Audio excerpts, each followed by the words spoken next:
Welcome to The Decision from Nashville EO, where you will hear the rest of the story after tough decisions were made by entrepreneurs who faced adversity and lived to tell about it.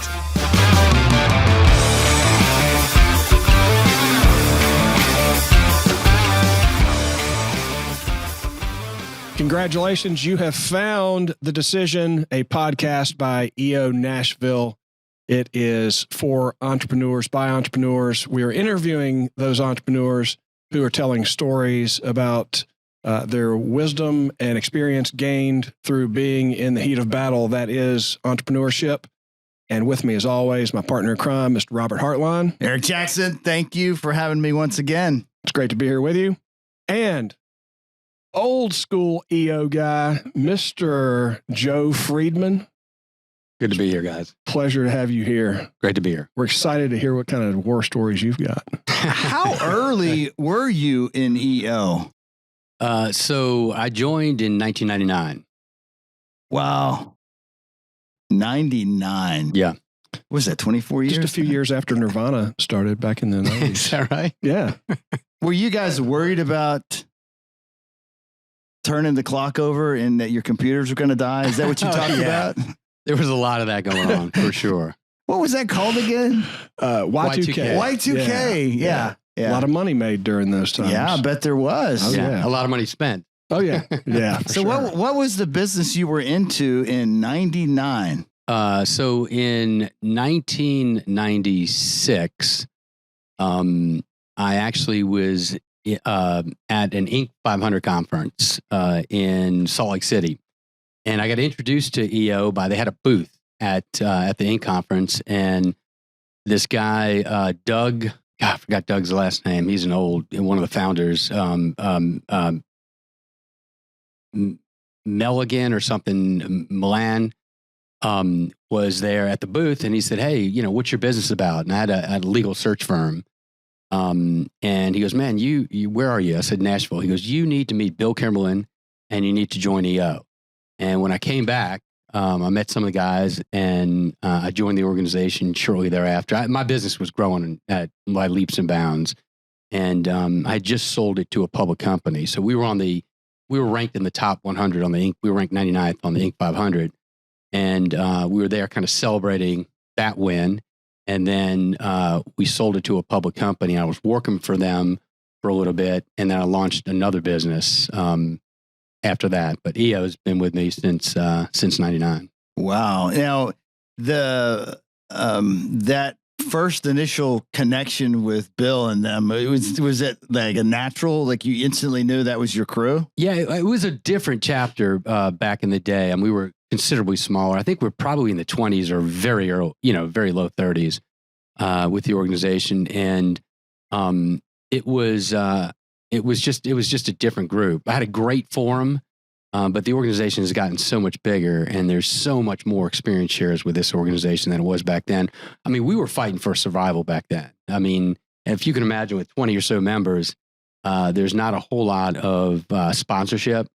And it's really about your forum, because that's really where you got all the value. There wasn't a whole lot of events, especially, did it feel structured back then in terms of how the forum ran, in terms of how the conversation went? Or yeah, it was very similar, but it definitely wasn't professionalized like it is today. Yeah. What would be if I were to join that group, other than the fact that you didn't have that many events, what was starkly different than what it is today? I think it was, for me, I mean, I was so much younger. So that was 23 years ago. And, back then, I think the average age in the organization was probably maybe 30 something, early 30s. And you may recall, we used to be called YEO. Yeah. And we all turned 40. And at that time, when you were turning 40, you had to go to WEO, or we just said, why don't we drop the Y and become EO? I mean, all the guys that had started it were getting into their 40s. So it was just a different organization. It probably was a little bit more on the party. back in the day because we were all younger. Yeah. And, at a completely different, not only in our personal lives, but definitely in our business lives. I mean, these were, a lot of us were had maybe sold a business, but we're starting additional businesses, and we were very early stage.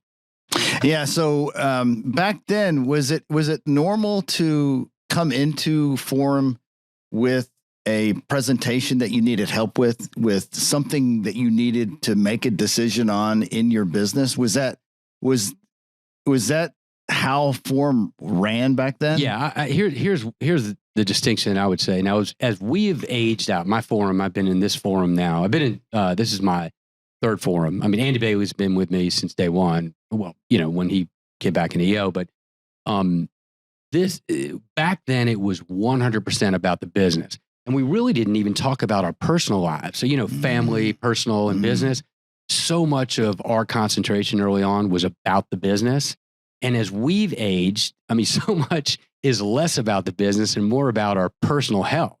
I mean, even our families, our kids have gotten older. So they've gone on and now they're out of college and they're doing business themselves. But it's much more for us, the evolution. It's kind of where you are and where your Forum mates are in their graduation of life. Right. Do you have a good podiatrist that you could hook me up with? I do. I actually have one in my Forum. Okay. Yeah. Rob Grandfather, and he's great. He is good. Well, it does make you wonder, since, EO has become part of your life existence, like beyond our business, like, is there going to be EO for us old folks sitting in a rocking chair at some old, are we going to have Forum then? Is that going to be the thing? Well, it's interesting. So we were down at a Forum retreat, and for years, we went down to Marathon Key. An EO member out of Philly has a house down there and a plane. So we'd go down there and we'd be able to fly anywhere we wanted. And we're down there. We went over to Miami for lunch, and we saw a bunch of old guys together, just 8 very old. I mean, we're talking 70s, 80 years old. And we walked over and said, "Hey, are you guys obviously seem like you've been hanging out for a while? What's the deal?" They were YPO guys. They were like aged out YPO guys. So we said, you know what? In 20 years or 30 years, we're going to be doing the same thing. And I mean, as you know, your Forum mates experience every aspect of your life, and even more so than your board members, your business partners, if they're not in EO, your spouses. I mean, there's so much of your life that they know about more than anybody else. So for speaking from you personally, what has been, I guess, the most challenging moment in your life where you came to Forum with this issue or a decision that you were struggling with? Can you maybe walk through that scenario? Sure. It's actually fairly recently. So I'm in the event business. So I have 8 event rental businesses throughout the Southeast. And when COVID hit, we had at the time, I think we had 247 or 200. I'm horrible with dates and numbers. So it was roughly about 270 employees. And when COVID hit, no one had any idea what was going on. And so, it starts to set in. And when it really set in, it really saw a major, and our industry was a direct hit from COVID, and trying to keep, 274 individuals busy when your revenue goes to zero is very difficult. What's interesting about the Forum experience is definitely by far my business was impacted the most, but some of the businesses in Forum weren't affected at all. And some actually were doing really well. Yeah, I know. So I would go to these Forum meetings, and we were obviously by Zoom. And it was just, I mean, my world was in shambles. I literally, when it really set in and they really started shutting things down, I didn't see my wife for 60 days because she was in Austin. So we were splitting our time between Austin and Nashville. Her business went to zero. She had a very high-end event business, kind of like it would be a restoration hardware. If they rented their equipment out or rented their furniture out, that was her business. And she had just had her the first profitable month. She had just been in business. We had put a lot of money into that business, and they went to zero. And when Austin shut down and Nashville shut down, I was like, Courtney, hey, baby, you need to put all your people on unemployment. I've got to save my business. And so I didn't sleep for 3 days. I lost 12 pounds. My sleep pattern just started getting back to normal, 3.5 years later or so. And her business, we shut it down. But going to Forum, it was tough because there was nothing I could say. It's like, man, my business has gone to shit. I don't know what I'm going to do. And I'm 50 at the time. I was 55 years old. I was sitting in bed at night. I was like, God, what did I do to deserve this? And I thought I was relatively, I thought I had invested in a lot of different businesses. I thought I would be okay, but a lot of my investments were in the hospitality industry, and some other businesses that I invested in were cannabis and things of that nature. So all of them started getting capital calls at the same time. And every time I get a call from New York, I'd be like, oh, I just didn't want to answer the phone because I knew it was, someone saying, hey, we need capital. I'm like, dude, this is the worst time to be asking for capital. And like, yeah, that's why we need it, because we need capital. So every business, every investment I had capital calls, and it was just a brutal time. So what was interesting about the Forum is and the gist of it was, Joe, you may not have been through something this intense, but dude, you've been through a lot, and you will nail it. Just keep on pushing through. And it was difficult to go to Forum, especially to hear from guys whose business is kicking ass. I know. It was just brutal. I'd never experienced that. Thank God what I did was I retooled the business. I basically said, guys, we're not in the event business anymore. We're in the disaster work. We started building COVID testing facilities throughout the Southeast. We called the governor's office in Tennessee and Georgia. And fortunately, we had enough contacts in there that we were the guys chosen to build all the COVID testing facilities. We lost $8.5 million of EBITDA, but we made it through. And 2020, so 2019, I'm sorry. So March of 2020 is when COVID came in. December of 2019, we had our best year ever, which gave us enough cash to lose that much money. And then 2022, when we came out of COVID, we had our EBITDA of our best year was up by 50%. Wow. So we weathered the storm. Now, we got hit with the craziness of the financial markets too, because we're trying to, do some acquisitions and things like that, which is tougher to do in this, in this economy. But it was a brutal experience. And the Forum, not that they gave me an experience here as much as, Joe, you're going to get through it. I know it's brutal. They would call me and say, how are you doing? Yeah. Because they knew, I looked like crap for, weeks. And why is, I've seen that for myself, but it's like my emotional energy is tied to my sales. Like, it's like there's some kind of API between my financial. Self-worth. But why?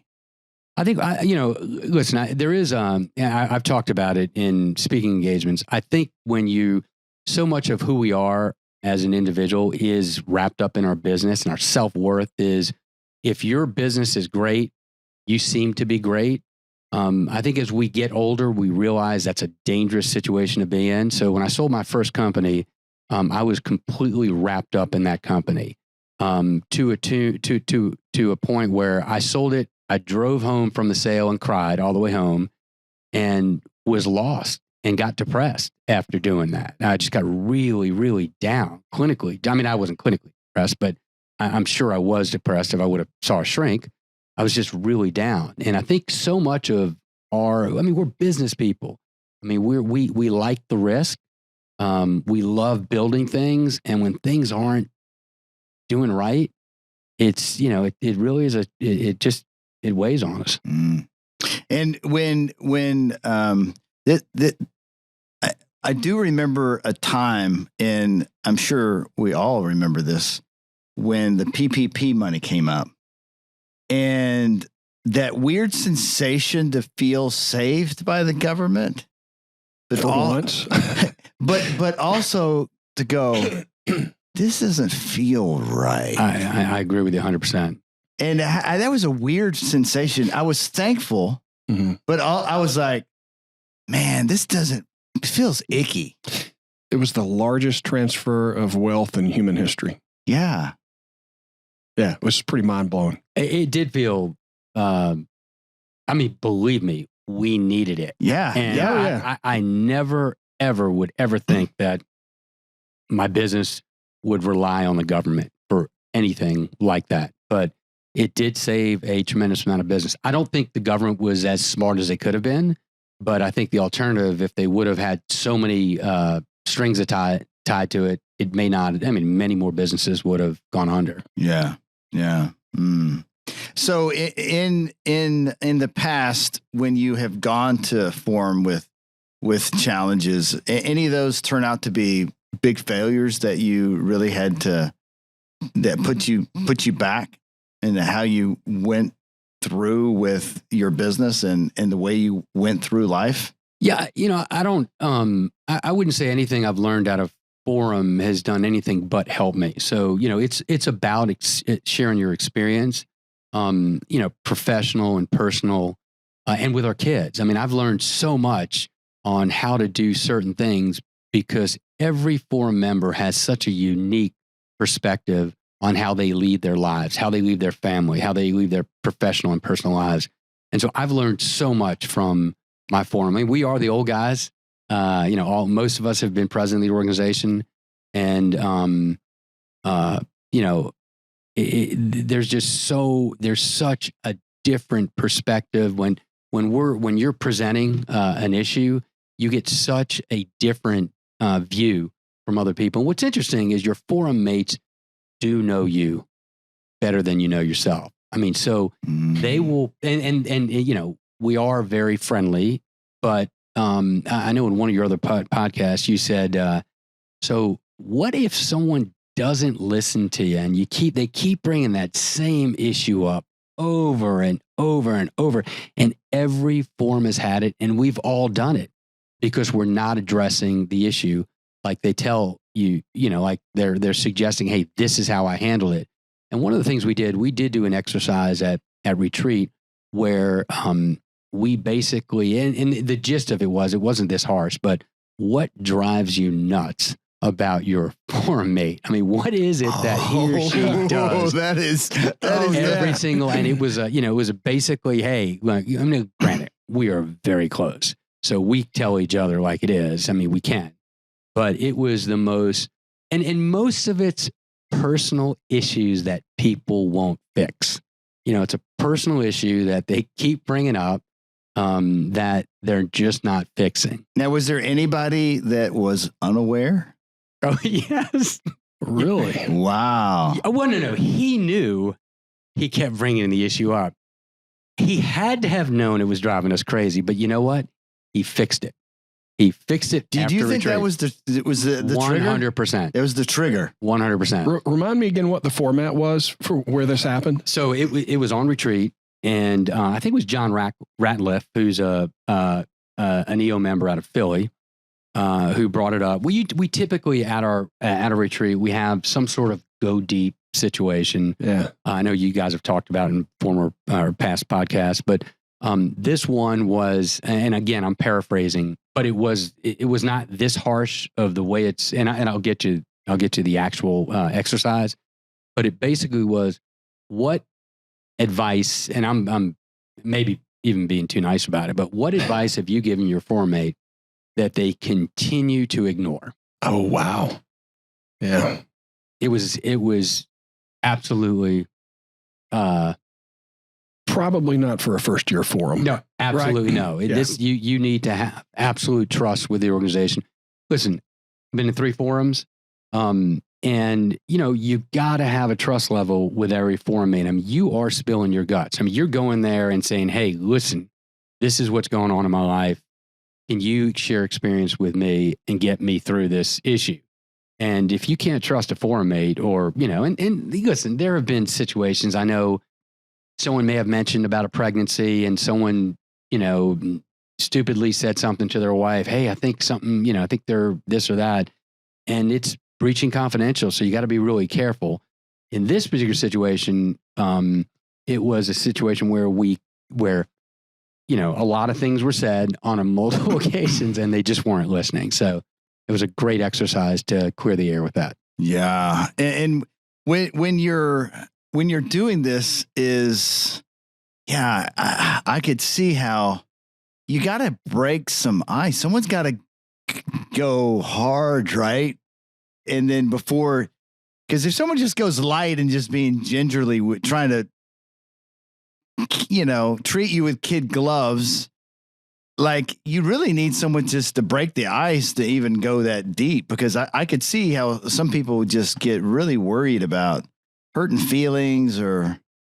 Well, think about it. I mean, in your forum, I guarantee you have an individual that you've told at least multiple times, hey, you keep bringing this issue to forum. You're not fixing it.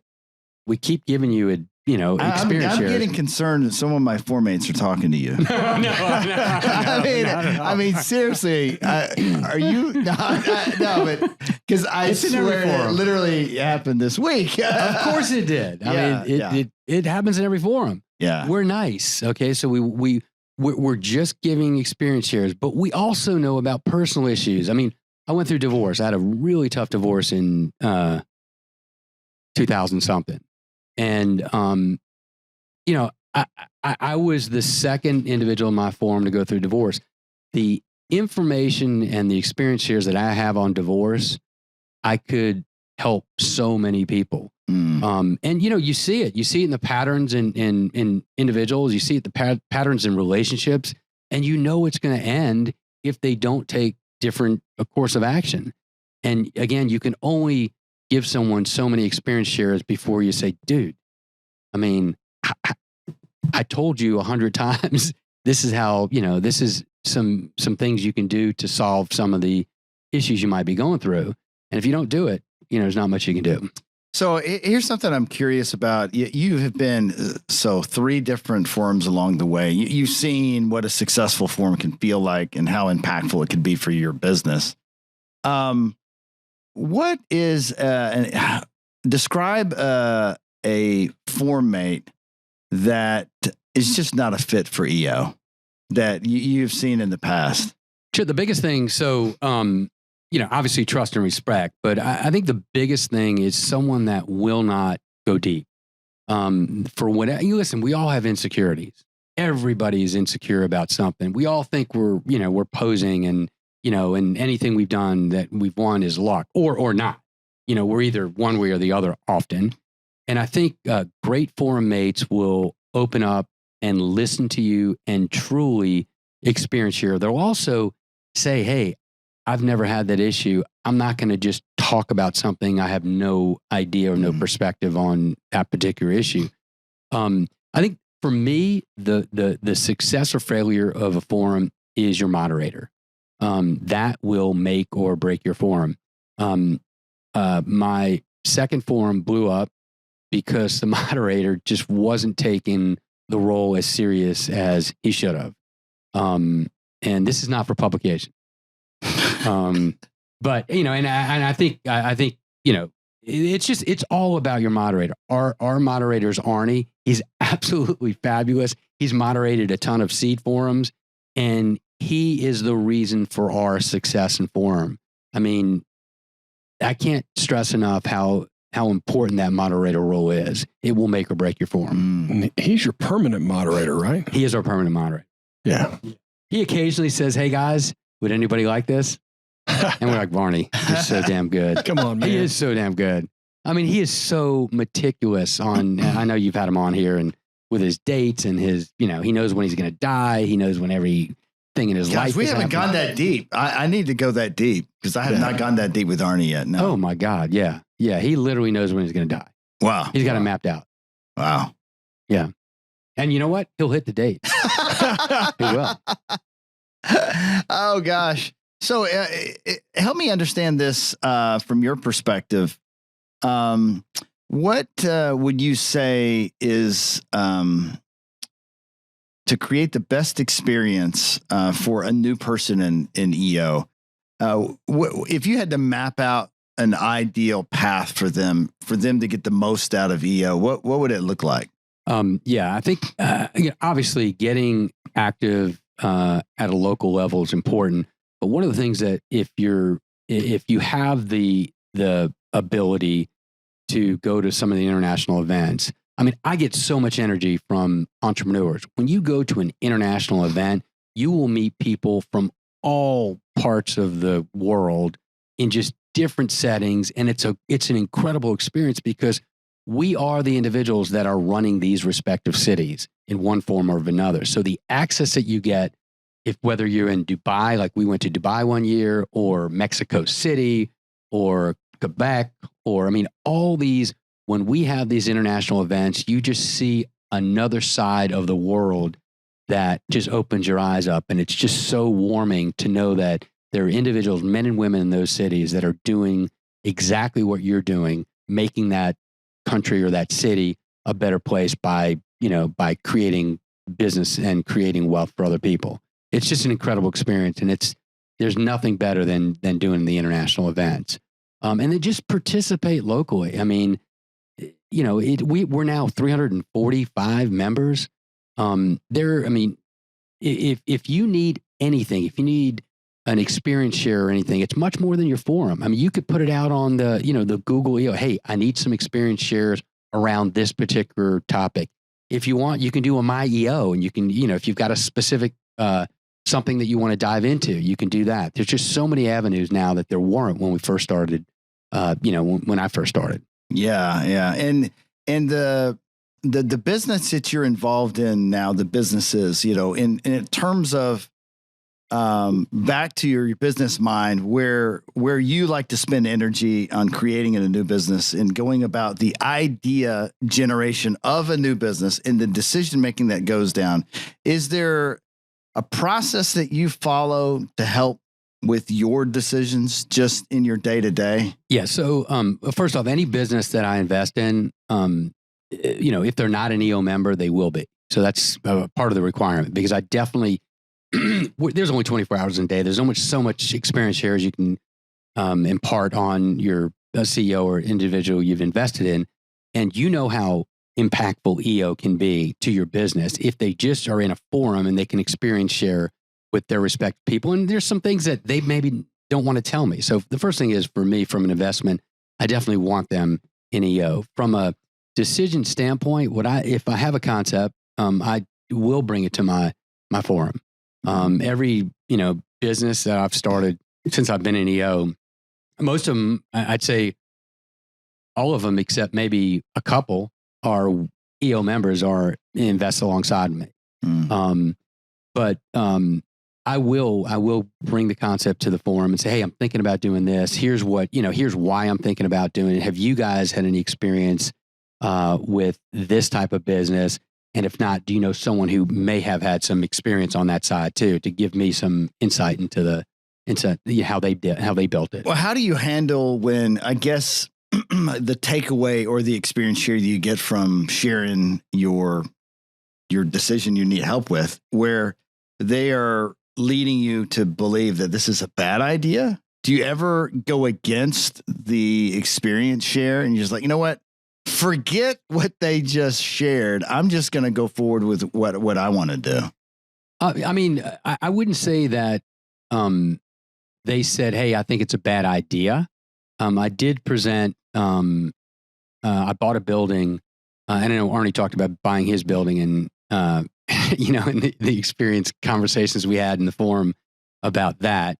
But I bought a building, and I brought it to the forum and said, hey, listen, I'm going to buy this building, need a building. We've moved 3 times. We keep growing out of it. This place will take us for the next 10 years. If anybody would like to invest, here are the numbers. And we talked about it in forum, and they didn't invest. And then I didn't take it as it was a bad idea. It just wasn't right for them at the time. Right. I did sell the building, and they were like, well, didn't we have an opportunity to invest? I was like, yeah, I told you guys. No. But yeah, any deal I look at, and I looked at a deal today that another forum mate brought to us, and we're going to talk about it in retreat. And so I have a question here, because I want to go back to, and I glossed over this, and I hate when I do this, and this is what you get when you're an amateur doing this. You're learning how to do these interviews, and we kind of glossed over this moment during COVID where the sky is falling, like literally. You're thinking your business is evaporating. You're losing all the sales. How in the hell are you going to have an event? Because you can't put people together.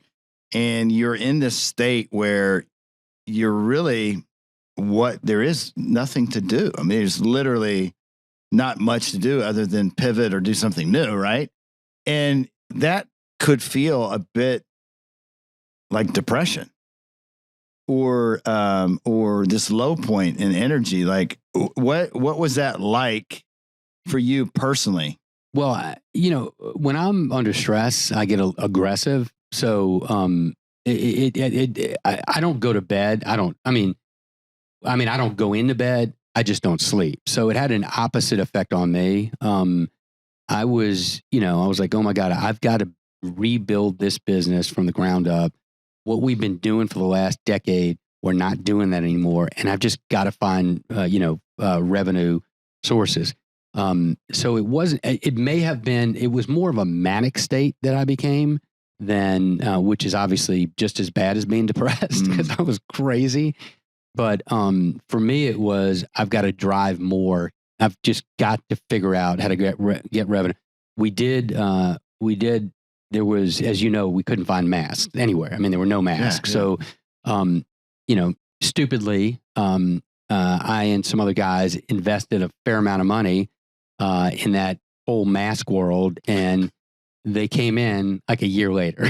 So when everybody had masks. So as the entrepreneur guy, I was like, okay, I'm not making money here. Let's try this. Well, that's the consequence too when you're in a forum and your world is falling apart and another person is crushing it. You're like, okay, how can I crush it? So there's got to be a way out of this mess. There's got to be an opportunity, right? Which is a great way to be, but also in the same time, it's like, why do we feel like we have to replace that? Like that has become such a distraction. That's why I will never be fazed by anything else in the world, because like everything, it's an ebb and flow.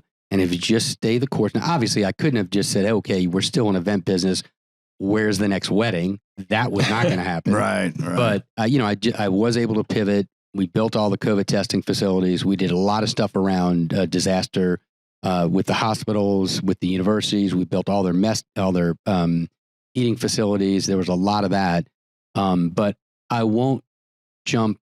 I just will be a little bit calmer the next time because, you could not have gotten in worse than it was. Yeah. When I look back at COVID, I do have some regrets because it was a moment in time that maybe I should have just chilled out. Yeah, I agree. And just, if I knew the extent of how long it would have taken, maybe it would have been just a great 2 years to say, you know what? I'm not going to work as hard as I used to. Yeah. Because it was an opportunity. The problem is you just don't know when you're going to come out of it, right? I mean, it'd be a lot easier if you went, in 6 months, this will all be over, but we don't know. Yeah, exactly. Well, I think we all recognize the response from the local government was not the way to do it. And I think hopefully they'll be a little smarter next time. I mean, the response was bad for business. It didn't necessarily help people. And it certainly caused a lot of pain in people's lives, which made the, federal government have to put so much money out there. We could have been smart about keeping things open. Gosh, and we had it pretty good here compared to a lot of places. I do have 8. We're in 8 cities. Myrtle Beach, they never had COVID. Their business never went down. God bless them. Yeah, is that crazy? Yeah. Literally never had COVID. It was like that was the only shining star in our 8 cities. Crazy. Wow. Yeah. Wow. Atlanta's still not recovered. Atlanta's still, through bad leadership, the corporate business has not really come back. Yeah. Yeah. Well, I think that whole exercise was a moment in time where, you don't know. And then fear led the charge of a lot of decisions that wound up creating more unintended consequences that we never would have imagined. You're right. I agree with you. But I think when we started to know there were still people slow to respond to what the facts were. So when the news first came out about what was going on, I heard a story about Sweden. And I told my wife, I said, you just watch Sweden. They're pretty smart folks over there. They've probably got this figured out. And of course, you're never going to hear about Sweden again because they're doing something that everybody else thinks is a bad plan. And sure enough, Sweden kind of wrote it out better than anybody else in the world. So what do you think that EO could be in 10 years? We're 345 people. Not so much what do we grow to, but what could EO in Nashville become? Well, there's always talk about, hey, there was a talk when we were getting close to 100, that like, why don't we cut it off at 100? Because why don't we just get the 100 best entrepreneurs in Nashville? And then, the board's like, well, you know what, that would be great, but what we're about is building others up and not, being so exclusive on the front of, pulling the ladder up. I think Nashville in particular could continue to get stronger. Our chapter, as you know, is a shining light within the organization, not only from size, because we are one of the largest chapters in the world, but also because of what we bring to the organization. A lot of the programs that we put in place are like our Catalyst program. I mean, there are programs that maybe Global has brought and saying, hey, we're thinking about doing this. And then we tweak it to a level that it's amazing. I mean, it's amazing the program that what we're doing with Catalyst. And that's why the organization is growing. So I think EO Nashville will continue to bring those programs to the organization and just become a stronger place. I mean, the city continues to grow. Look at all of our members. I mean, look what we do in this city. I mean, from construction to hospitality to, barbershops. And I mean, just we are the individuals in the city that are really making the city a vibrant, better place to live and work. And I think we're just going to have more of that. Excellent. Joe, thanks for joining us today. The Decision. This is EO Nashville's podcast for the 345 entrepreneurs in the city, just like Joe said, making things happen. If you are also an entrepreneur and you're curious on how you could be involved in this community, you can come visit us at eonashville.com. We would love to have you at an event to see what we are all about. Thanks for watching and have a fantastic week. Thanks for listening to the Decision Podcast by Nashville EO. We'll see you again next time, and be sure to click subscribe to get future episodes.